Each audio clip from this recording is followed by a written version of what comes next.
Bueno, pues muy bien, pues yo creo que vamos a ir empezando la sesión. Nos consta que hay gente que se irá apuntando más tarde. Pero bueno, en primer lugar, los que ya me conocen, ya me conocéis, soy Conrado Castillo, soy el CEO de TEP Institute y bueno, pues querría daros la bienvenida a este TEP Lab que, como sabéis, hacemos con cierta regularidad durante pues todas las semanas prácticamente, y son sesiones en las que invitamos a algún experto a participar con nosotros en contarnos mejores prácticas, casos de uso de la aplicación, en este caso de la inteligencia artificial, a los sectores en los que trabajan. Y como digo, en este caso, la IA aplicada al derecho. Estas sesiones de los TEP Labs están orientadas a alumnos de nuestros programas, de nuestros másters, de nuestros diplomas avanzados, de nuestros diferentes cursos que hacemos en TEP Institute y también invitamos en muchos casos a otros profesores, otros ponentes o a personas que pueden manifestar interés en algunas de las temáticas en las que bueno, desarrollamos nuestra actividad, que es, como siempre, hablamos de aplicar la tecnología, las tecnologías disruptivas a los diferentes sectores de actividad. Buenos días a todos, porque nos consta que mucha gente que se conecta desde Latinoamérica. Buenos días, buenas tardes o buenas noches, dependiendo, porque mucha gente que ve estas sesiones grabadas y de manera asíncrona. Y a todos, bueno, pues insisto en agradeceros la participación en este evento. Aquellos que estáis en línea, por favor, que estáis en la sesión síncrona, me gustaría pediros un favor, y es en la parte inferior de la pantalla tenéis el chat en el que os pediría, por favor, si podéis poner el país en el que residís y el sector de actividad, o en este caso, entiendo que casi todo el mundo viene del ámbito del derecho, el tipo de actividad profesional a la que os dedicáis, sobre todo para poder orientar con más facilidad tanto esta charla como las siguientes. Entonces, os invito, por favor, en el chat a que podáis ir poniendo eso. Bueno, dicho eso, pues Franz, Ruth, Franz, yo creo que si pones la cámara, a ver, por si hay algún problema y te podemos escuchar todos.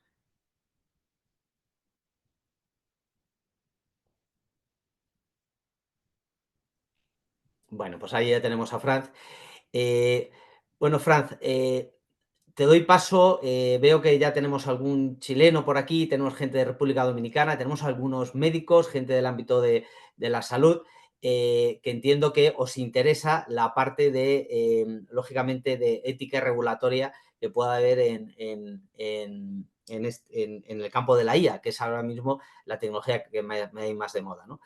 Eh, Frank Ruth es, ante todo, bueno, pues es un amigo, hemos colaborado juntos desde hace ya muchos años, bastantes años, Franz, y durante estos años lo que hemos estado siempre, pues cada uno aplicando en su ámbito de actividad, en mi caso más en la consultoría y en la formación, y en el caso de Franz en el derecho y en la formación también, las tecnologías que más estaban en moda en boga en ese momento. Hemos pasado desde el comercio electrónico, el e-business, el desarrollo de Internet no solo en España, sino en Europa y en América Latina, y diferentes tecnologías, pasando por los contenidos digitales.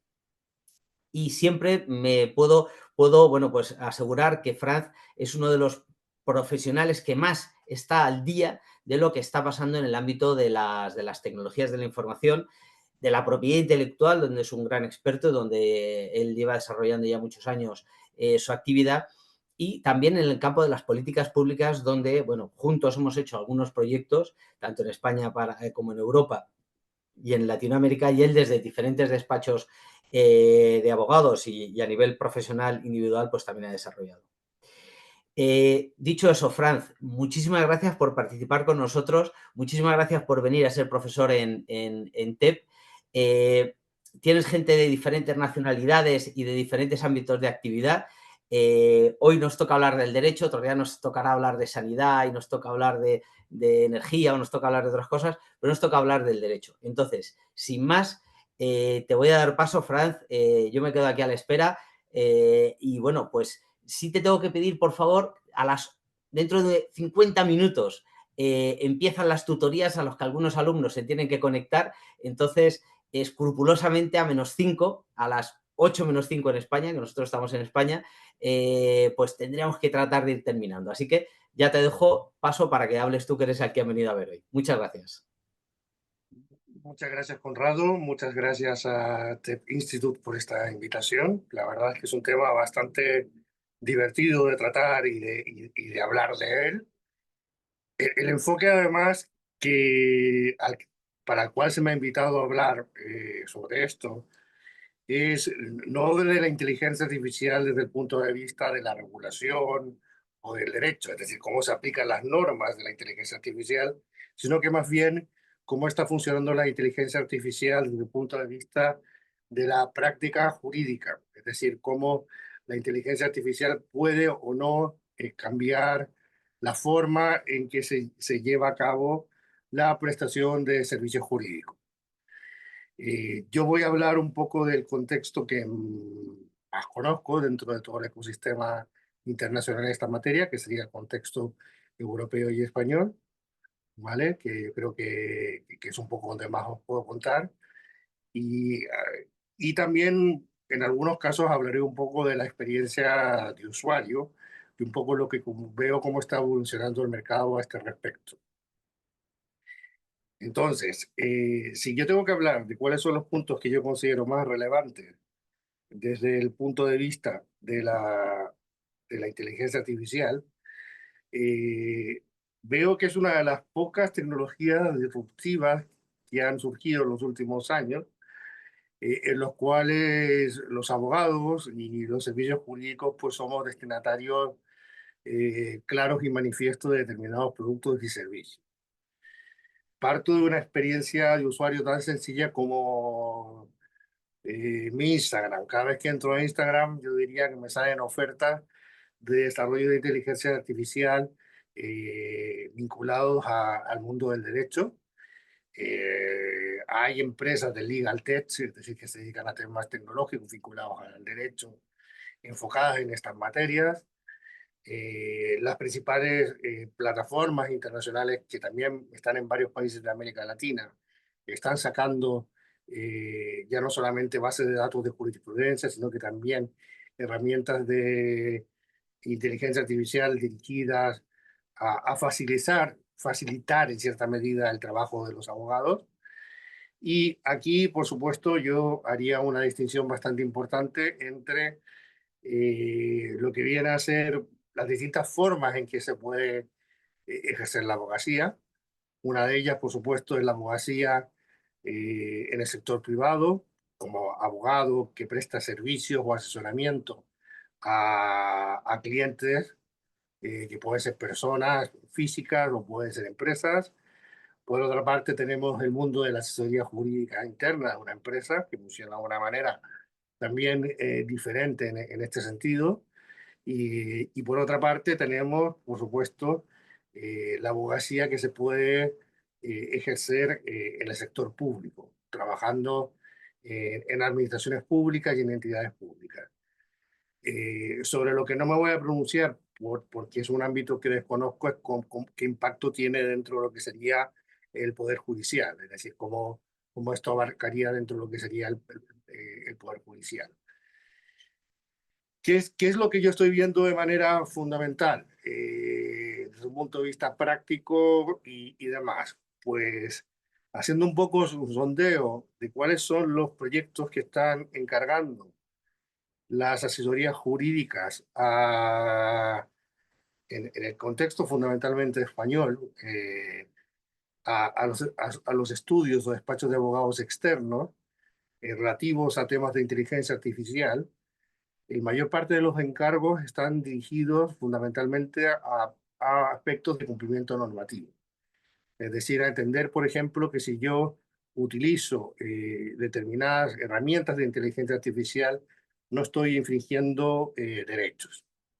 Esto va desde ámbitos muy importantes y muy masivos, como puede ser en materia de protección de datos personales, que en el contexto europeo y en países de América Latina como Argentina o Uruguay son tremendamente importantes, ¿vale? Es decir, eso es un tema que se ve bastante, hasta, en definitiva, qué ocurre con los contenidos generados por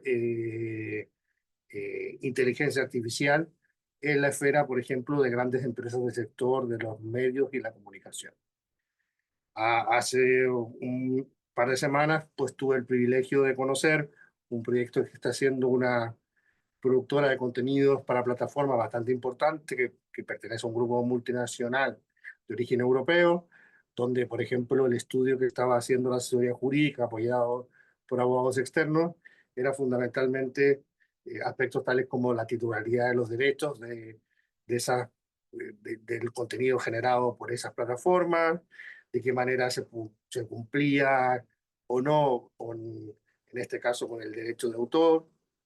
Eh, También eh, en otras esferas se está empezando a utilizar la inteligencia artificial para desarrollos en materia de gestión documental, o sea, fundamentalmente como yo, como asesoría jurídica interna, pues gestiono o identifico mis documentos de una manera más profesionalizada.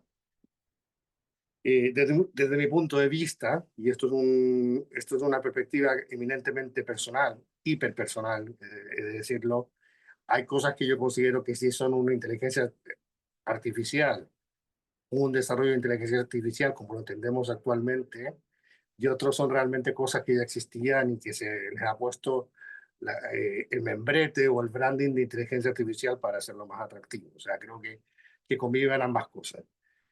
Pero desde el punto de vista del desarrollo tecnológico, y hablando desde un abogado que está en un estudio jurídico en la práctica privada, no había visto antes tanto acercamiento de empresas que te ofrecen el desarrollo de soluciones tecnológicas con integración de inteligencia artificial preexistente, como puede ser ChatGPT y otras, para soluciones jurídicas. Dentro de la esfera de lo que sería la práctica jurídica, dentro de la oferta que yo he podido ver y un poco lo que he podido observar, pues lógicamente se está planteando la posibilidad del uso de la inteligencia artificial en la preparación de determinados escritos sencillos, como puede ser en un procedimiento judicial, algún escrito más que nada de trámite, también en alguna tipología de contrato muy estandarizado.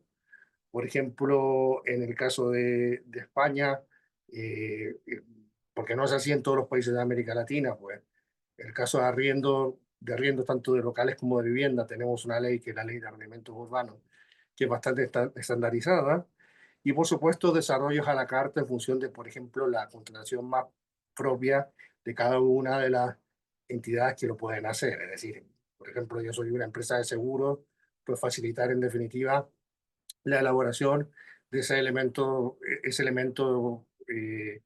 digamos, propio de una contratación habitual de seguro.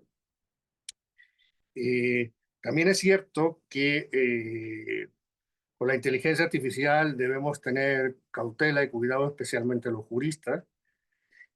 Habrá más casos como el que voy a comentar, pero hace un tiempo atrás hubo un caso muy sonado aquí en España y muy relevante para lo que estamos hablando, que fue un caso en el cual un abogado preparó un escrito en un procedimiento penal utilizando inteligencia artificial y digamos, concretamente creo que en su caso era ChatGPT, y en vez de citar el Código Penal español, pues citó el Código Penal eh, de Colombia. Entonces, claro, no estamos en la República de Colombia, estamos en el Reino de España. Y eso, pues aparte que eso tuvo un problema bastante importante, pues tuvo una repercusión enorme. Entonces sí es cierto que la mayor parte de los juristas que están utilizando herramientas de inteligencia artificial que no han sido desarrolladas a la carta específicas, sí tienen que realizar una labor constante de revisión. Por lo menos en las soluciones más conocidas, pues se suelen identificar bastantes errores. Y eso es importante y llega a ser alarmante.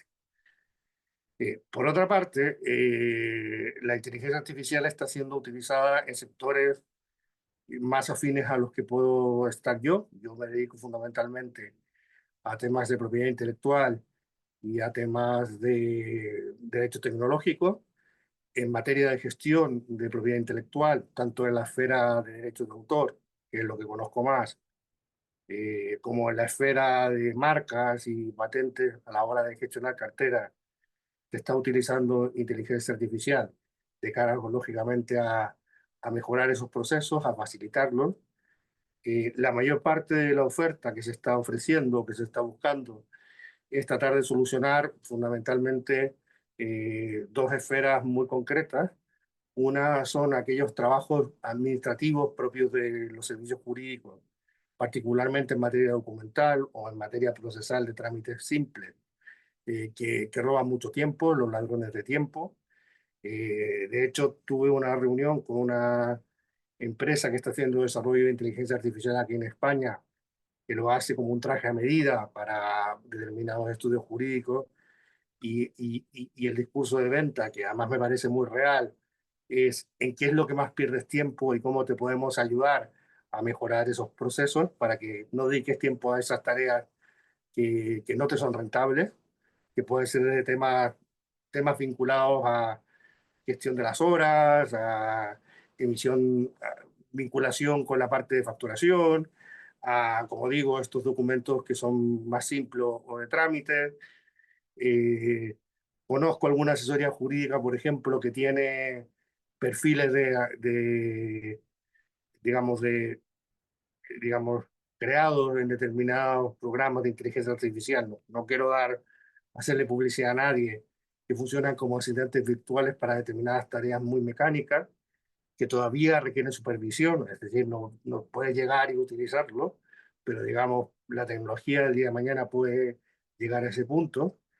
Y, por supuesto, también lo veo, lo veo como un tema que despierta un profundo interés en la esfera, ya fuera, digamos, de lo que sería la práctica jurídica o la actividad del abogado, en la esfera, en la esfera académica y de conferencias. O sea, el volumen de conferencias que yo he visto que hay tanto en América Latina como en Europa, de materias vinculadas al derecho e inteligencia artificial, sea propiedad intelectual, sea libertad de expresión, sea datos personales, sea privacidad, sea antiblanqueo de capitales, pues es brutal. Es decir, hay una cosa enorme respecto de esto.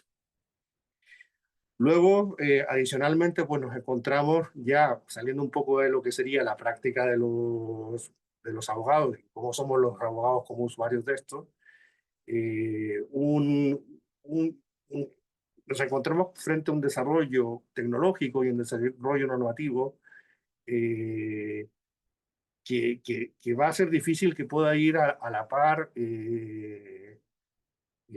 con lo que va ocurriendo.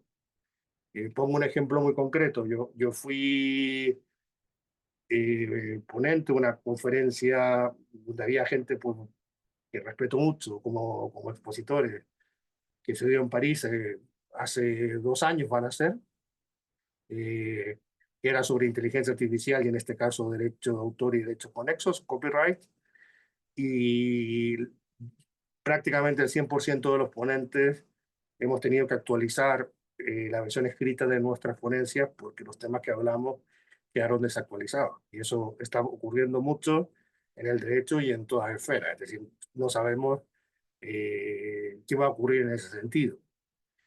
Luego también es cierto que yo estoy en este momento en un mercado que es el mercado de la Unión Europea, donde hay una regulación bastante estricta al respecto.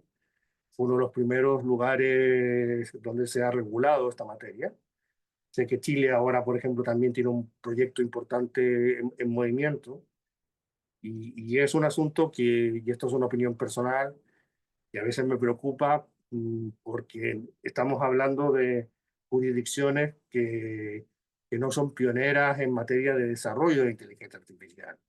Es decir, Europa no es el lugar donde están los grandes desarrollos de inteligencia artificial. Es un mercado más secundario en esa materia y sin embargo Estados Unidos o algunos países asiáticos pues han decidido frenar un poco y esperar y ver cómo evolucionan las cosas. Con lo cual yo creo que desde el punto de vista, ya no como usuario, sino como jurista, también es bastante interesante ver cómo se abordan estas cosas y cómo van a ir avanzando a lo largo del tiempo. No sé si alguien a través del chat me quiere hacer algún comentario o alguna pregunta. No sé si tenemos espacio para eso, Conrado.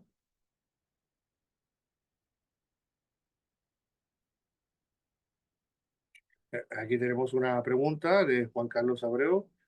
Una sentencia emitida por un tribunal que contiene los datos actualmente dados. Necesito leer un análisis de esta decisión. ¿Estaría infringiendo alguna norma desde el punto de vista de información personal? Pues es una muy buena pregunta. Es una muy buena pregunta. Yo no soy experto en materia de protección de datos personales, con lo cual no te puedo dar una respuesta certera, pero lógicamente tú tienes que evitar, si utilizas una inteligencia artificial, particularmente una inteligencia artificial que no ha sido hecha a medida, el de utilizar esos datos personales.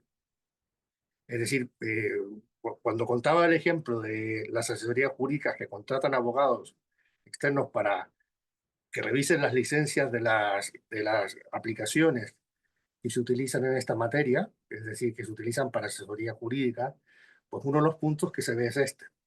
Entonces, efectivamente, si existe un clausulado y existen todas las garantías de que hay si se cumplen los estándares de privacidad, de protección de datos personales, por ejemplo, en materia de tratamiento de datos, podrías eventualmente hacerlo, ¿vale? Eh, si, si no, si no es así, pues sería un poquito más eh, arriesgado y yo no recomendaría, por ejemplo, que en ChatGPT uno incluyera datos personales de nadie, ¿vale? Ahora, también he de decir que estamos en este momento en un contexto internacional. Aquí hay gente de países que tienen, como decía, normas en materia de privacidad y protección de datos muy, muy estrictas y rigurosas, y otros que no es así. Por ejemplo, Chile ha aprobado una norma bastante estricta que está en proceso de adaptación. En Chile, por ejemplo, tú puedes acceder, cosa que en España no puedes hacer, por ejemplo, a todos los documentos de un proceso, si conoces el rol, que sería como el nombre del expediente. En España eso no ocurre y seguramente en Chile pues habrá una limitación de eso. Luego tenemos una pregunta de Armando, si tengo conocimiento sobre qué avances se tienen en América en legislación en materia de IA, particularmente en el caso de Canadá, USA y México. Eh, Mira, no estoy al tanto de los últimos avances, con lo cual lo que te voy a contar está un poquito antiguo, ¿vale? Estados Unidos es un país que es más de la posición de regular lo mínimo posible en lo que se refiere al desarrollo tecnológico de la inteligencia artificial. Eso es un poco el posicionamiento que tiene Estados Unidos. Es decir, de hecho, normalmente la posición estadounidense es crítica con el modelo europeo de regular de manera tan temprana ciertos fenómenos tecnológicos, y en este caso sería el caso de la inteligencia artificial. Influye también el hecho de que allí está una de las grandes empresas de inteligencia artificial, digamos, que la desarrollan, y con lo cual, pues si pones muchas barreras, se entiende y una visión muy legítima en Estados Unidos de que podría frenar la innovación. Hablo desde un punto de vista eminentemente tecnológico.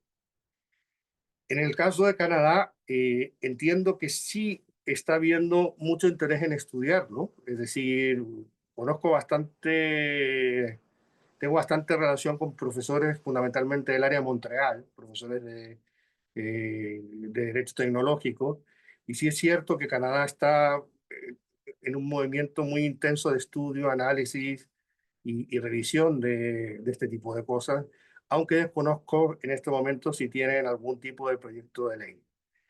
Y en lo que se refiere a México, eh, yo estuve en una jornada en Ciudad de México como experto hace más o menos unos 10 meses en la Universidad Autónoma de México, donde hablamos de inteligencia artificial, ¿vale? No sé cómo está en este momento México en ese proceso, pero sí en ese contexto había pues mucha curiosidad por conocer particularmente el modelo europeo de regulación. Los asistentes a este congreso eran profesores, eran socios de estudios jurídicos, llevaban estudios jurídicos y también gente de empresas muy conocidas de México. Espero con eso responder la respuesta hasta dónde puedo llegar. Luego dice Felipe Salinas, buenas tardes, ¿qué pasa con análisis estadísticos de datos de experimentos de universidad privada en Alemania? En el caso de usar ChatGPT, cuenta pagada, estos datos se mantienen resguardados, gracias. Lamentablemente, Felipe, desconozco el caso alemán, no me atrevería a pronunciarme en esta materia, ¿vale? Lógicamente que de manera genérica, sin conocer estos experimentos, si tú usas ChatGPT, cuenta pagada y demás, pues tienes que tener una fórmula o bien de proteger los datos o bien de anonimizar los datos. ¿Qué significa anonimizar?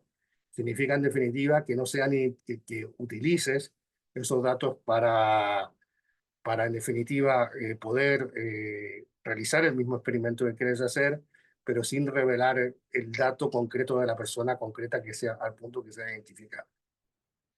Lamentablemente, como te digo, desconozco el modelo alemán que me está hablando, lo investigaré, te agradezco que me lo comentes porque me provoca una profunda curiosidad, pero bueno, este es un principio básico que ellos deben seguir si lo están haciendo. Gracias a ti, Felipe. Armando, no sé si la respuesta que te he dado es suficiente para lo que necesitabas o quieres que profundice en algo más. Vale, perfecto. No sé si hay alguna otra pregunta o comentario. Franz, hay un apartado de preguntas y respuestas, que es una pestaña que está abajo, en la que Johanna Curio te hace una pregunta. En vez de utilizar el chat, la ha puesto ahí, que también es válido, pero bueno, lo digo para que no se te pase. Vale. Bueno, si quieres te la formulo yo. Dice, según el trabajo que hace un abogado, incluyendo IA, ¿cuánto trabajo me ahorraría? Entiendo que es cuánto puede facilitar la IA, ¿no? La carga de trabajo a los abogados.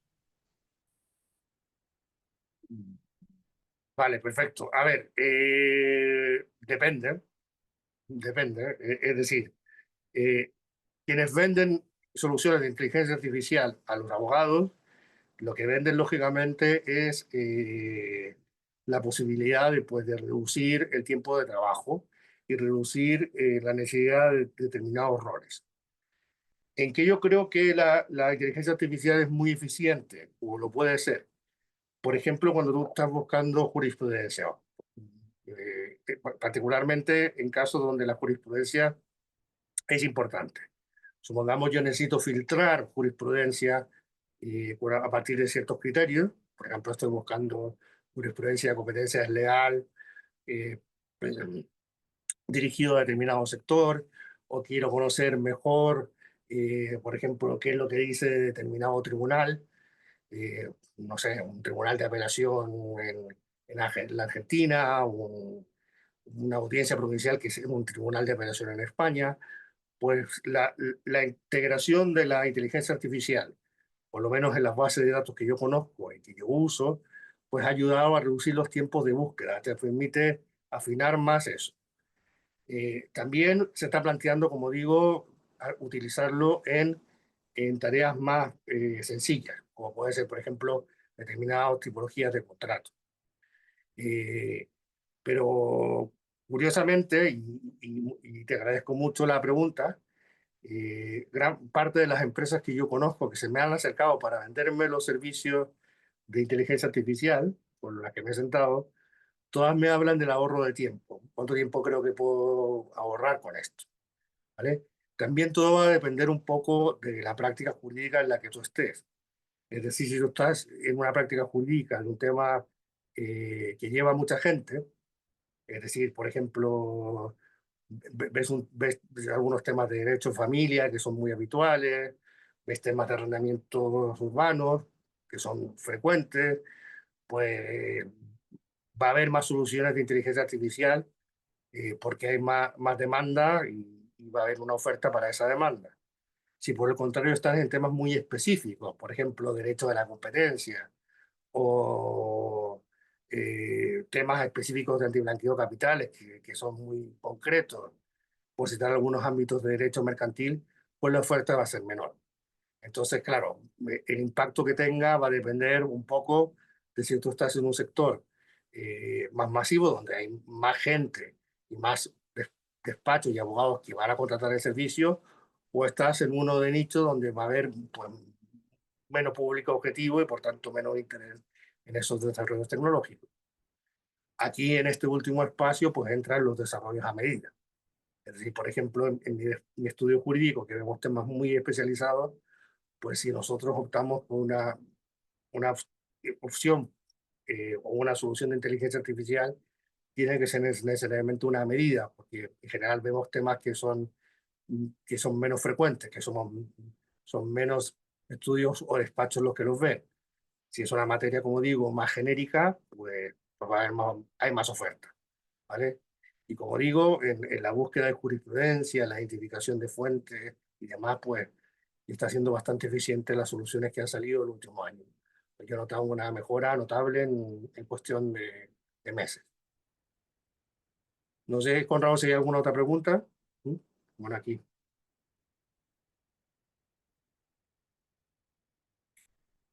Claudio Osa, ¿qué tal, Claudio? Bienvenido. ¿Qué opinión te merece el riesgo de los sesgos que puede implicar el uso en ámbito jurídico o en cualquier otro y la necesaria transparencia que éticamente debería esperar en el uso de estas herramientas? Pues, Claudio, me parece una muy buena pregunta porque es una reflexión que yo he hecho varias veces, no públicamente, pero yo lo he pensado.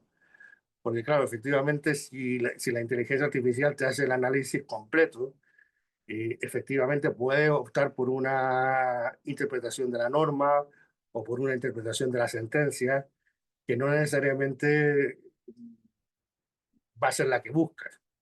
De ahí que yo considere que efectivamente puede ser un riesgo ese sesgo, es decir, que se nos limite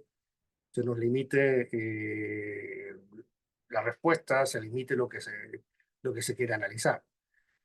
Yo ya lo veo, ¿eh? Yo ya lo veo. Por ejemplo, cuando yo quiero buscar en una sentencia, por ejemplo, determinadas cosas, como a veces busco cosas que son muy especializadas, pues la inteligencia artificial con el desarrollo que tiene actualmente, pues no me da esa solución.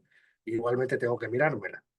Pero también se corre el riesgo, lógicamente, de que si la inteligencia artificial va a hacer esa selección por ti, pues que se imponga efectivamente un sesgo o una posible interpretación de algo que, como sabemos todos los juristas, no debería estar sujeto a una única interpretación. Puede haber múltiples interpretaciones. Y ese riesgo existe y creo que es importante.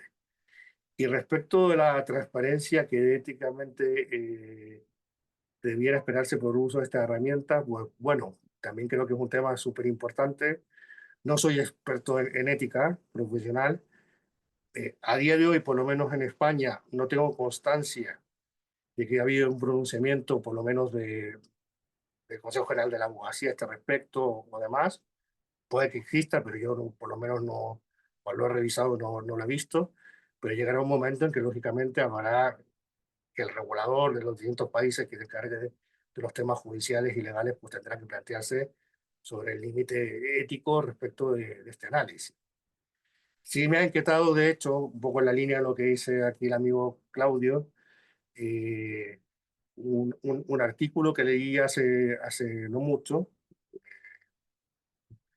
que hablaba de que la inteligencia artificial tiene el riesgo de hacernos un poco menos inteligentes, por el hecho de que determinadas tareas cognitivas, que para los abogados son muy importantes, pues se dejan de hacer y se reducen, con lo cual eso puede ser complicado.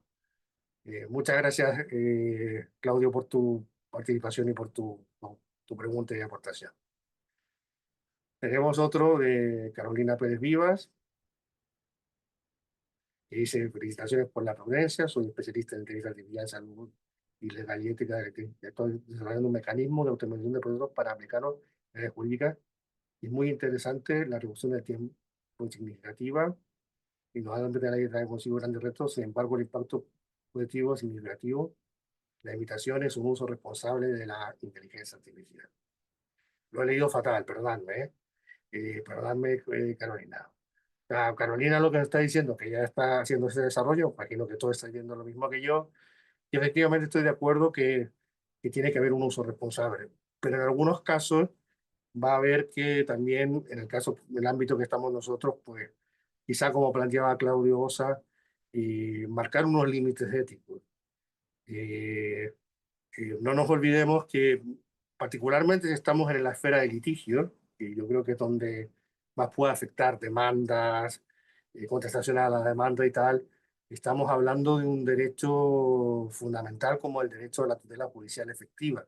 Estamos hablando de un derecho a un juicio justo. Con lo cual, también yo creo que va a haber un momento en que eso va a tener que ser necesario que se regule, se revise, se analice. ¿Vale? Y por supuesto, Carolina, pues me parece súper interesante tu proyecto, y si el día de mañana pues, puedes darnos un poquito más de información, pues yo te lo agradecería.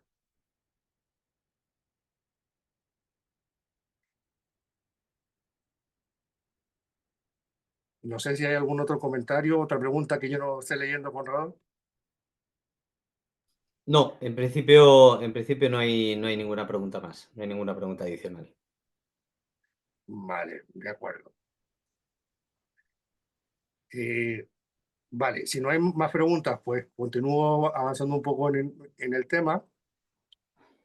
Eh, yo creo que la inteligencia artificial en la esfera jurídica, y ya entrando un poco en los temas que Conrado contaba que él y yo hemos trabajado juntos, también tiene un desafío bastante importante lo que es el desarrollo de políticas públicas en todas las esferas, en esferas como puede ser los menores, en esferas como puede ser la misma ética del uso, para qué lo uso, en qué lo uso.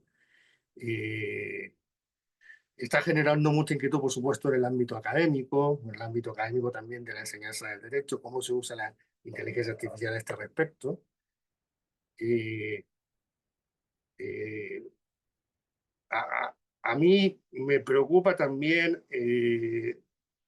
particularmente en aquellos en el procedimientos que son fundamentalmente escritos, que empieza a haber una gran uniformidad de los textos que se escriben, es decir, tanto en la forma en que, en que se redactan los documentos, como tanto en la estructura como, digamos, en la estructuración de las ideas y en la forma de generar la argumentación jurídica. Creo que la argumentación jurídica es algo muy propio de cada abogado, y es muy importante que esté muy bien pensada de cara eh, a defender correctamente los intereses de un cliente si estamos en un contexto litigioso o en un contexto transaccional, por ejemplo, en una negociación. Hace 2 semanas atrás estuve cenando, o sea, con un buen amigo que está metido, que es jurista, que está metido en un gran proyecto de inteligencia artificial, de implementación de inteligencia artificial para un sector concreto de la abogacía, que es la gestión de derechos de propiedad intelectual, lo que se llama gestión colectiva, que viene a ser, para que no lo sepa, existen unas entidades que se llaman las entidades de gestión colectiva, que gestionan de manera colectiva derechos como los de la música, el audiovisual y demás, que es uno de los sectores donde yo trabajo, que también aquí hay amigos como Claudio Osa que trabajan en estos sectores. Y bueno, me comentaba, por ejemplo, una reflexión que es suya, que me hizo todo el sentido del mundo, y me dijo, las herramientas de inteligencia artificial disponibles para abogados en este momento no son lo suficientemente asertivas de cara a lo que es la construcción de un documento. Son largos, son extensos, son engorrosos. Pero me dijo, y esto me pareció tremendamente interesante, y cuando tú les haces preguntas de cómo plantear las cosas con cierto sentido común, es decir, cuál muerte al grano de las cosas, o qué es lo más importante, pues a veces te pueden dar una fórmula de pensar distinta. Es como que pidieses una segunda opinión a un colega, pero que no es un colega, es una inteligencia artificial. Y efectivamente, esa experiencia yo creo que es completamente válida. Es decir, tú puedes, quizás no, también te puede ayudar a pensar, oye, mira, tengo este caso, lo planteo de esta manera, ¿cómo cuento la historia? En aquellos países, por ejemplo, los cuales la contratación es extensa, se hacen informes jurídicos y particularmente hay procedimientos judiciales que tienen una parte escrita muy importante, pues lógicamente que la forma en que tú estructuras las ideas puede ser interesante de mejorar. Y sí es cierto que a la luz de lo que me decía este amigo, porque luego hice yo mismo el experimento, efectivamente pues ChatGPT, no estamos hablando de nada más complicado, pues te podía plantear una forma alternativa pues de cómo estructurar la descripción de determinados hechos en una demanda que digamos que te puede ser constructiva de cara a tener una segunda opinión. Eh, Ahora bien, respecto de lo que sería la situación de la generación de puestos de trabajo, eh, y voy a hablar exclusivamente en este caso del mercado español, si bien es cierto que creo que es extrapolable a otros mercados, la inteligencia artificial, el riesgo que puede tener si continúa por el volumen de desarrollo que está teniendo ahora, no es para los abogados que ya tienen años de experiencia, como en mi caso, es para los abogados que están empezando. Es decir, ya hay tareas que hace 2 años atrás se les encargaban a los abogados en práctica o a los pasantes o incluso a los abogados juniors, que ya de una manera medianamente buena que puede resolver una inteligencia artificial estándar, ¿vale? En determinados temas. Lo cual va a llevar a que con los avances que yo veo, porque veo, por ejemplo, que soluciones tecnológicas que existen van mejorando cada mes. De hecho, una plataforma que nosotros en mi estudio de despacho de abogados tenemos contratado, pues ya nos ha anunciado el calendario de mejoras para el año. Pues claro, esas tareas se van a ir cubriendo por estos perfiles, por lo cual yo creo que también va a haber que plantear un poco la abogacía de los primeros años, pensando también en generar perfiles profesionales. Con Ramo, por cierto, trabajamos en su momento en estos temas, que son muy bonitos, en el sector jurídico, que manejen muy bien las herramientas de inteligencia artificial, de forma que puedan, pues, tener una inversión en el mercado de esta vía. Y bueno, estamos casi en la hora. No sé si hay alguna otra pregunta o comentario.